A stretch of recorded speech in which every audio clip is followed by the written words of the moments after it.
Hey guys, Arjafantes here, and I want to do a series of videos where I share some of the more interesting games I've played.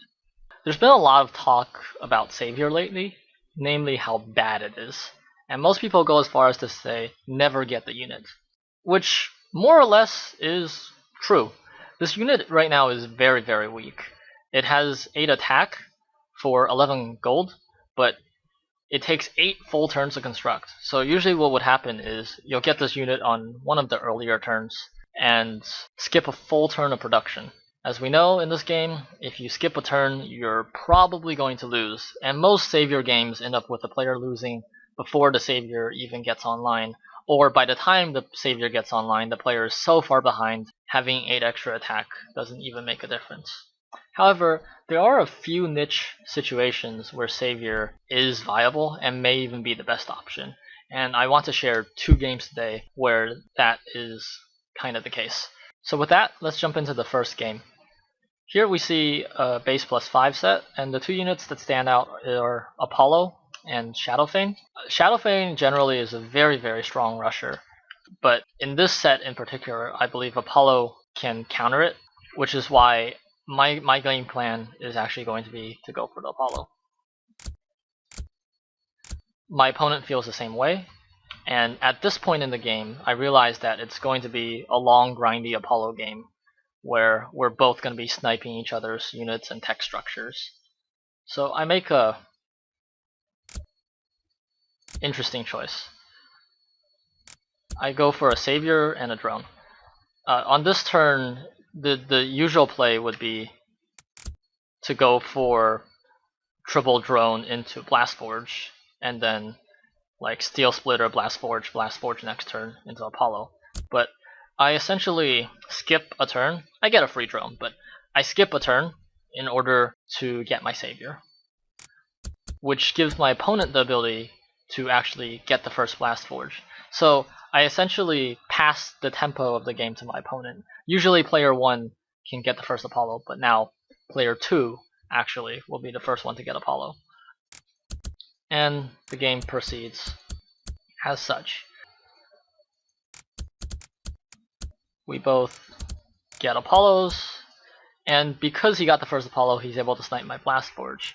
Honestly though, I'm not too concerned. Apollo is not one of those units that applies a ton of pressure. It needs to work in conjunction with other units to apply pressure, because it has no attack.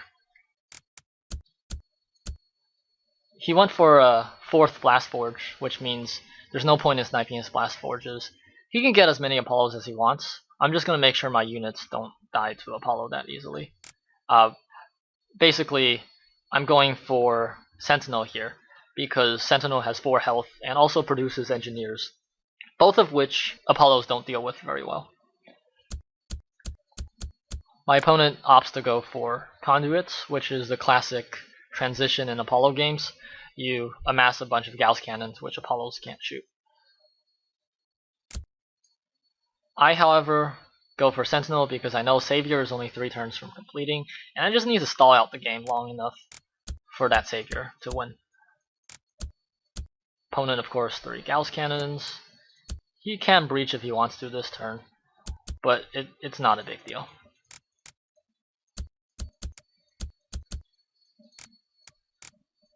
And he can breach this turn as well, and he'll actually do so now.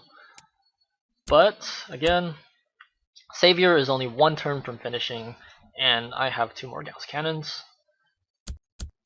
Spam a bunch of Engineers. And here he does a clever trick where he does 1 damage to the Sentinel so the Apollo can snipe it. But all that doesn't really matter anymore because Savior is finally online, and my opponent has to scramble for defense. He's able to just barely defend this turn, but it doesn't really matter because I have more than double my opponent's damage at this point. And yeah, game ends like that. So what happened here is Apollos tend to lead to drawn out, grindy games because it nullifies all the basic attackers except for Gauss Cannon, which is very cost inefficient. Because of this, I was able to actually have the Savior construct in time to be relevant. So let's move on to game 2. In game 2, we see a set where really the only unit that stands out to me is Odin, and my strategy going in is not going to be to rush Savior or anything crazy, but actually to rush Odin. But as we'll see, the situation offers me a window to buy the Savior. I go for high econ, my opponent goes for early chrono filter, apply a little bit of pressure. And here, my opponent does something interesting. He goes for double blast forge, with the chrono filter also activating next turn, which means he'll have 3 blue and 16 gold, which signals to me pretty strongly that he's planning on going for defense grid. Because of that, I go for a Savior. Defense grid essentially skips a turn, for him at least right now, because he doesn't have many drones, and it applies no pressure, which is perfect for me. This lets me skip a turn and also apply no pressure by going Savior. And he does indeed get the defense grid. So right now I'm still sort of rushing Odin-ish, kind of, but I don't really need to get it early now. I just need to survive for 6 more turns. And yeah, just configuring my defense, figuring out what I need. I was planning on him getting Odin next turn, which he does. And I have exactly enough defense to get a defense grid.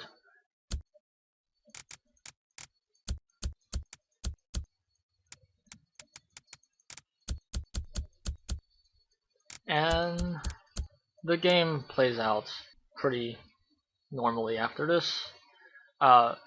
My opponent goes suddenly for 5 conduits because he realizes the threat of the Savior, and he's going to try for a last-ditch cluster bolt attempt in order to breach before Savior pops. I have an opening to get an Odin, so I do so. And I'm also building up conduits a little bit because I want to be able to get Aegises for when he cluster bolts.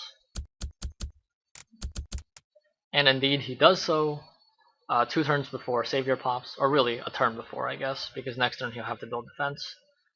So I just go for 2 Aegises, which is plenty sufficient to defend against the Gauss charges.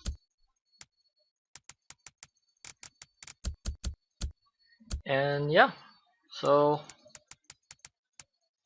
Savior arrives, I'm able to breach the turn it comes in, and the game's pretty much over at this point.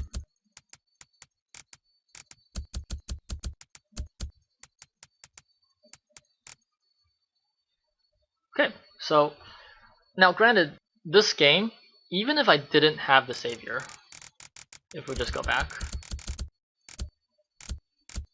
before the Savior actually attacks, even without the Savior, I'm actually pretty far ahead of my opponent. I have more attack on the field, my defense grid has higher health, and I have a slightly stronger economy. So it can be argued that Savior itself wouldn't have really changed the outcome of the game. However, it is a hell of a way to end the game, and it's pretty much the most efficient way to counter an early naked defense grid without much attack behind it. Now, of course, early defense grids in general aren't a very strong line of play, but if your opponent does so, then it might give you a window to Savior.